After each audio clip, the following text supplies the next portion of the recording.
Okay, in this video I'd like to continue the problem from the last video and try and solve for the constants. So looking at this series equal to 0, the only way for a series or a polynomial to be equal to 0 is if each of the coefficients is equal to 0. So this is a coefficient on x to the r times x to the minus 1. This right here is a coefficient on x to the r times x to the k. So we have two coefficients, both of which have to be 0.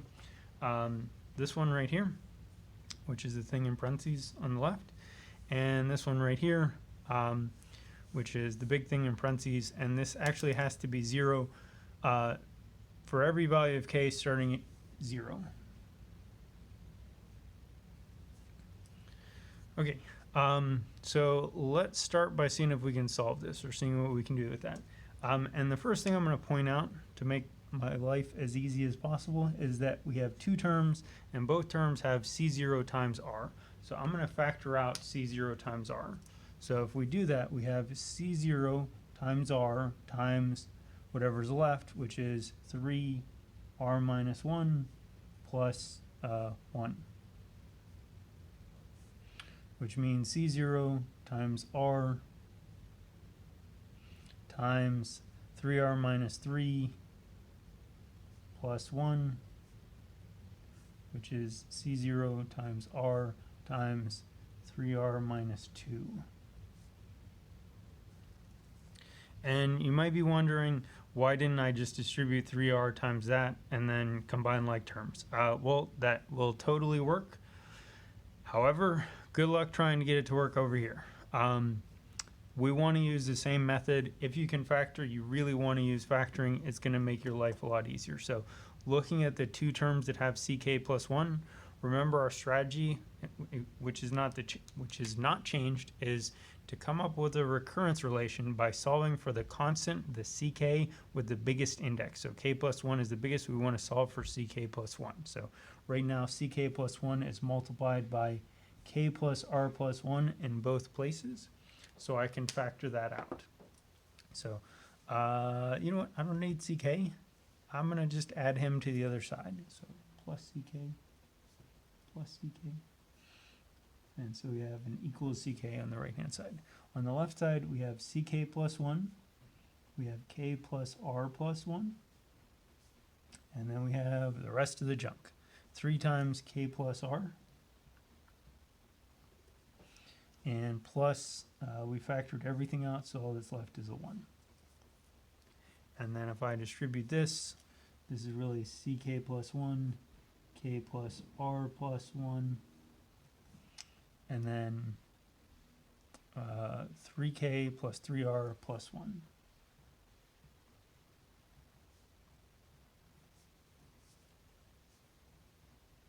And again, we're trying to solve for the constant with the biggest index, so divide by the two things in parentheses to get ck plus 1 is equal to ck divided by two things in parentheses.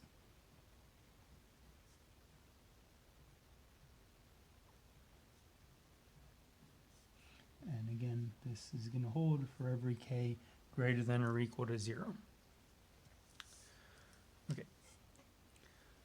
Okay, now I want to focus in on this equation on the left. We have a product of three things equals 0. And so we know from algebra, if a product of three things is equal to 0, then one of those three things must be a 0.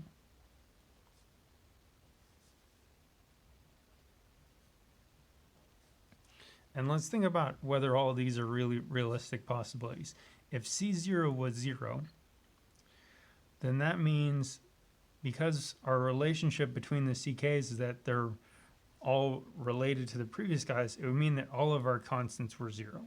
C1 would be something divided by, C1 would be C0 divided by something, so it would be 0. C2 would be C1 divided by something, so it would also be 0. C3 would be C2 divided by something, so it would also be 0. So C0 equals 0 is going to end up leading us to a trivial case, or a trivial solution, where all of the constants are 0, which means our y is just the function 0, which is not really interesting. So the other two equations are actually going to tell us something helpful. If r is equal to 0, great. that means that this equation here doesn't have an r. R is 0. Wonderful. I would love it if that was the case. If this equation was 0, that would mean 3r is equal to 2, and so r is equal to 2/3. Not my best dreams for how this problem would end, but sure, if you told me r was 2/3, I could plug that in and hopefully get some kind of recurrence relation out of that. So it turns out for these regular singular points, most of the time you will have two different r values, which end up leading you to two different sets of solutions, as opposed to when we had ordinary solutions of differential equations around ordinary points. We ended up having C0s and C1s of the same differential equation were kind of mixed in together, and we had to pick them apart. In this case, you're actually typically going to have each r value tells you a different part of the answer. The one time that that's not true is if these two numbers are actually a whole number apart. So like if you had r is 0 and r is 7, the difference between those two is a whole number. And so it turns out what that means is that the series related to r equals 0 and the series related to r equals 7 would overlap or interfere with each other. And so that's why we said at the beginning, Frobenius' theorem says you're only guaranteed one solution. So if you had two r values that were both giving you the same terms, you would have an overlap. Same thing happens if you had r is equal to 2/3 and r is equal to 5/3. They differ by an integer. The series are going to end up looking like the same set of terms. Okay, so what we need to do is for each one of these r values, we're going to plug the r value into this equation, and then we're going to try and come up with a few terms like we did in section 6.2 when we were finding solutions around around ordinary points. So take your r equals 0, plug it in, try and come up with a pattern. Take your r equals 2/3, plug it in, try and come up with a pattern. I'm going to pause the video and then come back to that. Okay, I'm going to talk you through how I got the pattern for r equals 0. So if you plug in r equals 0 into this, you get ck in the numerator, k plus 0 plus 1 in the denominator, 3k plus 3 times 0 plus 1, which ends up being ck over k plus 1 times 3k plus 1. Also, there's something in red up here. I should have mentioned this equation right here is called the indicial equation because it tells you what the indices are going to be. The book has a more complicated way to find the indicial equation, but we're just going to find it along the way to solving the problem. Finding the r's is just going to be one step along the way of solving for the solution of the differential equation. Okay, anyway, if I plug in different values of k, when k is 0, we get c1 is c0 over 0 plus 1, 3 times 0 plus 1, which is c0 over 1 times 1. If you plug in k equals 1, we get c2 is equal to c1 over 1 plus 1, 3 times 1 plus 1, which would be 4. And I'm grouping them in an odd way at first. You'll see why in the next step. When you plug in k equals 2, we get c3 is equal to c2 divided by 2 plus 1, 3 times 2 plus 1, which would be a 7. And so now when I plug back in c2 from the previous line, which is a 2 and a 1 and a 4 and a 1 in the denominator, you can kind of see part of what's going on there. We actually see a factorial showing up. So in general, we can probably say that Cn was going to be an n factorial and then some kind of wonky thing with like 1 times 4 times 7. And then I guess the last term would somehow be related to n. Yeah, who knows? 3 times n or 3 times n plus something or 3 times n minus something. I think it's that. But that might be a guess. This, we'll put a question mark. Maybe that's it, maybe it's not. Anyway, we're starting to see a pattern. So if someone asked you what's C4, you could make a pretty good guess at it. It would have a 4 factorial, it'd have a 1, a 4, a 7, and then the next number in this pattern would be going up by another 3, so it'd probably be a 10.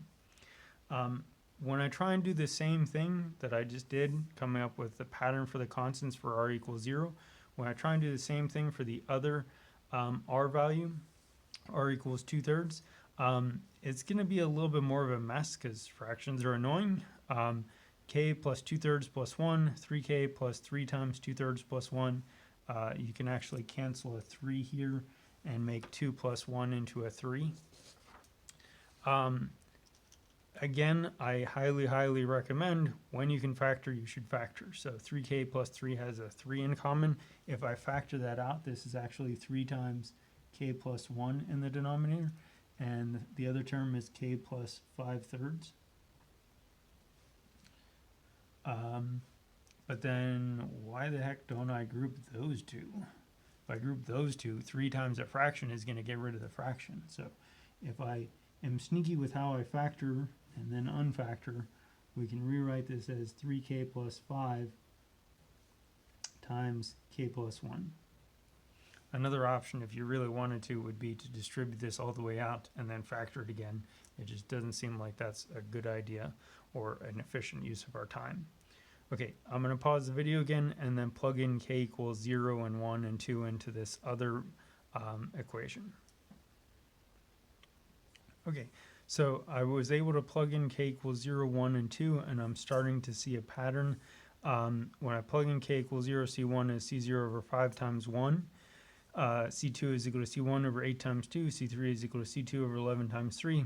And when I plug back into the previous equation, because this is a recurrence relation or recursive relation, we end up with 11 times 8 times 5, and then again, kind of a factorial showing up. So if we wanted to write a formula, it would somehow involve a factorial. Okay, so at this point, we've solved for all the constants, and realistically, if you look at this, we're having all of our constants relate back to C0 in the r equals 2/3 case, and we have all of our constants relate back to C0 in our r equals 0 case. Hopefully that should be giving us two different solutions.